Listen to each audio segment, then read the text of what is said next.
La liberté est intérieure s'il en est. Une réflexion philosophique. La notion de liberté a toujours été un sujet de débat et de réflexion au sein de la philosophie. À travers les âges, de nombreux penseurs ont tenté de définir la nature et les limites de la liberté.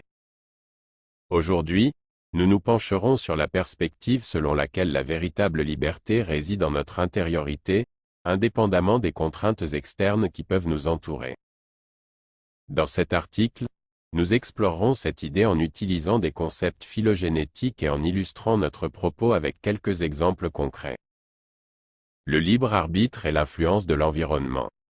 Lorsque nous pensons à la liberté, nous avons tendance à nous concentrer sur les obstacles externes qui entravent notre capacité d'agir et de choisir.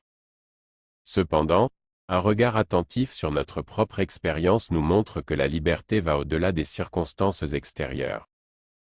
Les avancées en neurosciences et en psychologie ont mis en lumière l'influence de notre environnement sur nos pensées et nos actions, mais elles n'ont pas pour autant remis en question notre capacité à faire des choix. Les notions phylogénétiques et l'évolution de la liberté.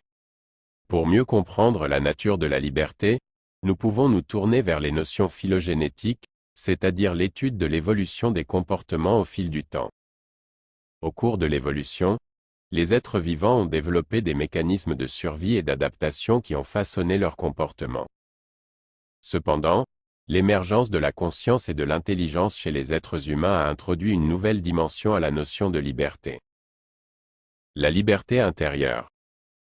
La liberté intérieure peut être définie comme la capacité de faire des choix conscients et réfléchis, en accord avec nos valeurs et nos aspirations profondes, indépendamment des contraintes externes.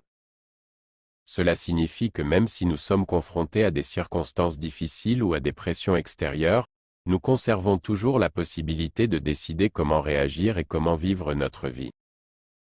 Illustration de la liberté intérieure. Prenons l'exemple d'un prisonnier politique qui est incarcéré pour ses idées. Bien qu'il soit physiquement restreint, sa liberté intérieure demeure intacte. Il peut choisir de garder espoir, de résister mentalement à l'oppression et de continuer à défendre ses convictions. Sa liberté intérieure lui permet de transcender les limites physiques imposées par son environnement. Un autre exemple est celui des personnes qui vivent dans des conditions socio-économiques difficiles.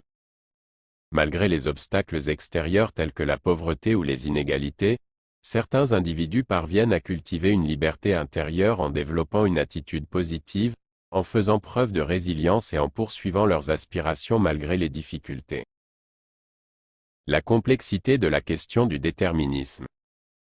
Il est essentiel de reconnaître que la question du déterminisme est complexe et suscite des débats parmi les philosophes et les scientifiques.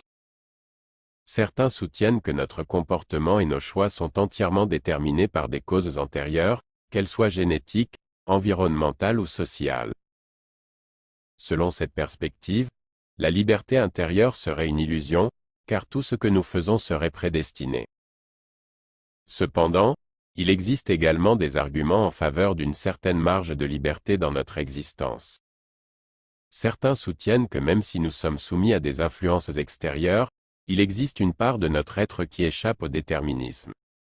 Cette part, souvent associée à notre conscience, à notre réflexion et à notre capacité de choix, pourrait être considérée comme un espace où se manifeste notre liberté intérieure. Il est intéressant de noter que les avancées scientifiques, bien qu'elles puissent expliquer certains aspects de notre comportement, ne semblent pas encore fournir une réponse définitive quant à la nature de notre liberté et de notre libre arbitre. La question du déterminisme demeure donc ouverte à l'interprétation et à l'exploration philosophique. Il est essentiel de maintenir un dialogue ouvert et nuancé entre les différentes perspectives philosophiques et scientifiques. Cela nous permet de continuer à réfléchir et à remettre en question nos conceptions de la liberté, tout en tenant compte des limites et des influences qui peuvent peser sur notre existence. La liberté est un concept complexe qui va au-delà des contraintes externes. Elle réside en notre capacité à faire des choix conscients et réfléchis, en accord avec nos valeurs profondes, indépendamment des circonstances qui nous entourent. La liberté intérieure nous permet de transcender les limitations imposées par le monde extérieur et de trouver un sens et une direction dans notre vie. En développant cette liberté intérieure, nous devenons les acteurs de notre propre destin, et nous trouvons une forme de liberté qui est véritablement nôtre, où que nous soyons et quelles que soient les circonstances.